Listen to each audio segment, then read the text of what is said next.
In this video, you will see how to sort text alphabetically in Word document.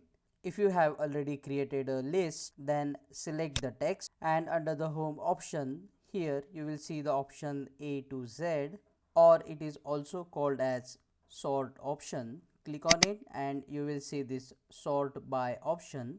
Select paragraph. Under the type, keep text as it is, and now you can select how you want to sort. You want to sort ascending or descending. Here I will keep ascending.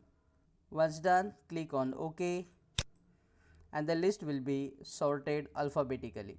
Now if you want to sort it from Z to A, then again click on the sort button and click on descending and click OK, and now as you can see, the text is in descending order. If this video solves your problem, comment below and let me know, and don't forget to check out these useful videos shown on screen to learn Microsoft Word quickly. See you again in the next video.